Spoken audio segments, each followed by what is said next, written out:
কার কার বাগানে আমার মতন পুরনো গাছ মাটি খুব শক্ত হয়ে গেছে?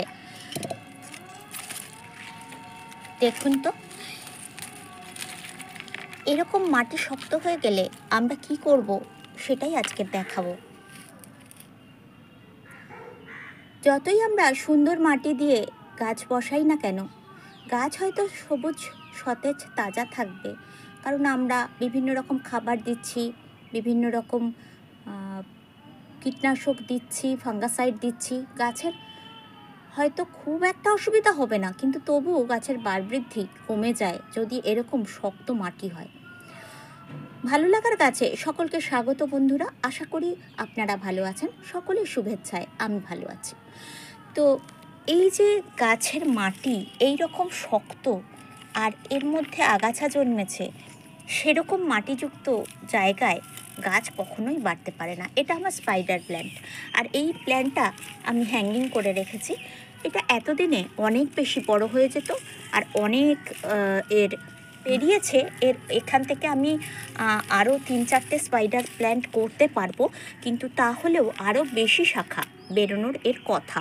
কিন্তু এত ড্রাই মাটি হয়ে গেছে, জল প্রতিদিন দিলেও এর ভেতরে জলটা প্রবেশ করছে না। তো সে ইমিডিয়েট যদি একে আমি না ব্যবস্থা করি, তাহলে আমি এই গাছটাকে বাঁচাতে পারবো না। চোখের নিমেষে এক রাত্রির মধ্যে গাছটা কিন্তু মরে যাবে। তাই আমি ওকে ঠিক করার জন্য আমার সয়েল মিডিয়া নিয়ে হাজির হয়ে গেছি। আর প্রয়োজন একদম ঝুরঝুরে মাটি, সঙ্গে কোকোপিট আর একটু ফাঙ্গাসাইড, আর কিচ্ছু না। আর ঝুরঝুরে মাটিটা যেটা আমার বাগানে আমি তৈরি করে রাখি, সেটার মধ্যে বিভিন্ন রকম মাইক্রোনিউট্রিয়েন্টও আছে আর খাবার দাবার তো আছেই। কাজেই আলাদা করে এই মুহূর্তে আর কোনো জিনিসের দরকার পড়বে না। আর মাটিটা কতটা ঝুরঝুরে সেটা দেখুন। আর এটাও একদম অর্গানিকভাবে বানানো। আমি কিন্তু পাতা পচা সার আর বিভিন্ন রকমের সবজি খোলার সার, এগুলো দিয়েই এই মাটিটাকে তৈরি করি। আর যার জন্য মাটিটা কত ঝুরঝুরে সেটা দেখতেই পাচ্ছেন। এরকম হালকা মাটি না হলে গাছের বাড়বৃদ্ধি একদমই থমকে যায়। তাহলে এগুলো লাগিয়ে ফেলি, আর লাগিয়ে ফেলে আপনাদেরকে দেখাচ্ছি। রিমুভ করব।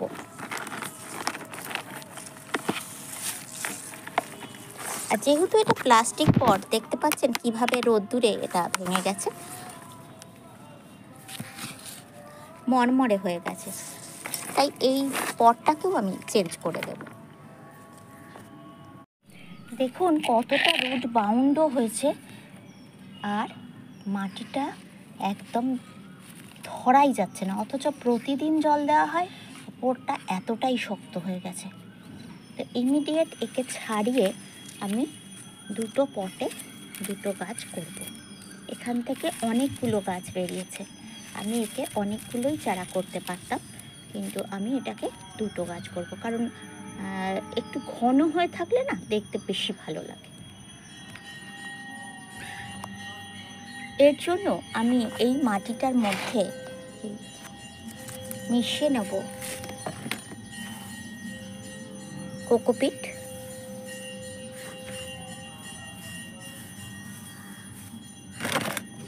সামান্য পরিমাণে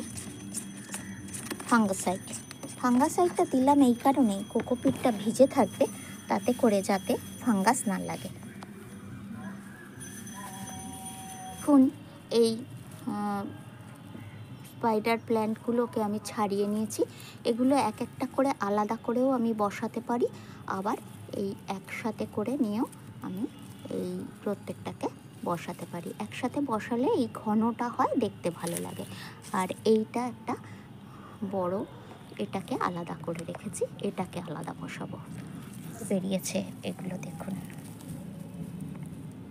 এগুলোকে বাদ দিয়ে দিচ্ছি। এবারে একটা আমি পট নিয়ে নিয়েছি, তাতে খোলামকুচি দিয়েছি, আর এই মাটি দিয়ে এবার আমি বসিয়ে দেব।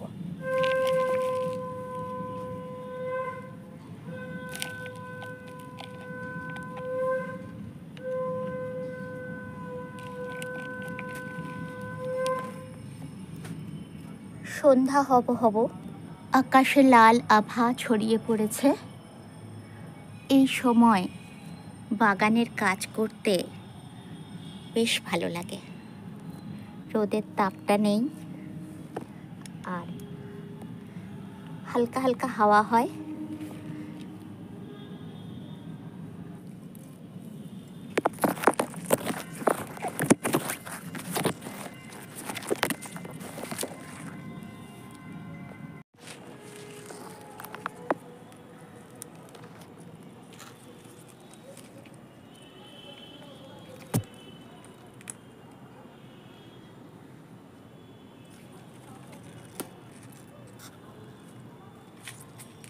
স্পাইডারটা টানিয়ে দেওয়া হলো